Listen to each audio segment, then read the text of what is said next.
We're going to talk about D-Day. More than 70 years, D-Day veteran Harry Howorth didn't talk to anyone about his wartime experiences. But in 2019, he was awarded the French Legion of Honour and finally began to share his stories. Now, on his 102nd birthday, he's given his first ever interview to our reporter, Ian Haslam. Happy birthday, dear Harry. Happy birthday to you. Harry Howorth is one of life's survivors, and today he's turned 102. Yes, and I'm not going this year. I'll certainly be coming and interview me again next year.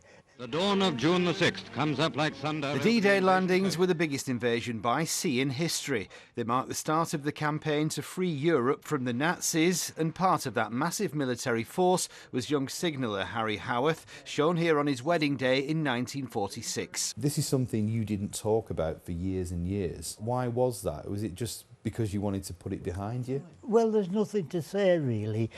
People think you did a great job. You didn't. You just followed me leader, really. A lot of people watching this now will think, no, you're a hero. Yeah, they think you're a hero, but they're all dead. 17,000 died on D-Day.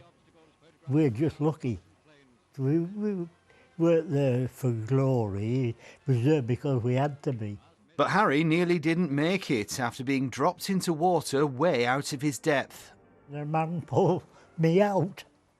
Now then, he was a hero. Put me out of the water. What was it like? What were you feeling at that time?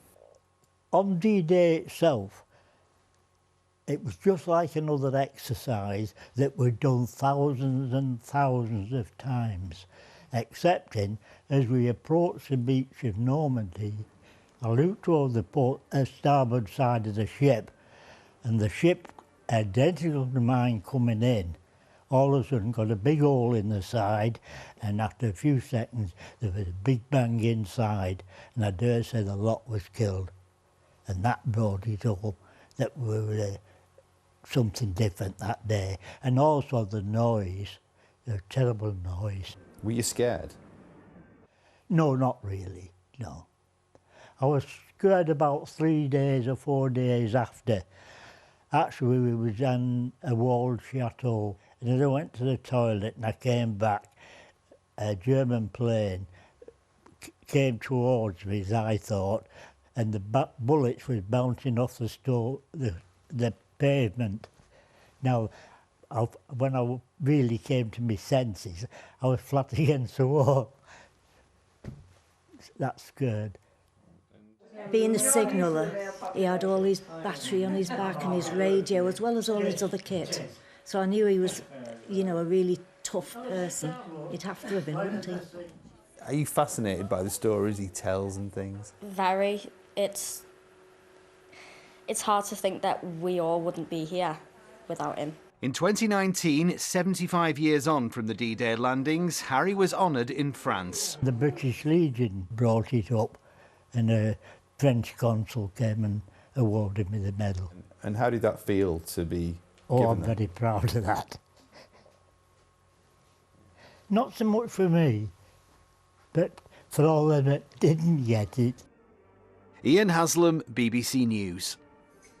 Amazing story. Yeah, no matter how many times you hear those stories from things like D-Day, they never get any less powerful, do they? And we need to hear them. And it's great that Harry has agreed to speak for the first time about his experiences, because, of course, those experiences, you know, we're not hearing them firsthand so much anymore, sadly. Absolutely, absolutely.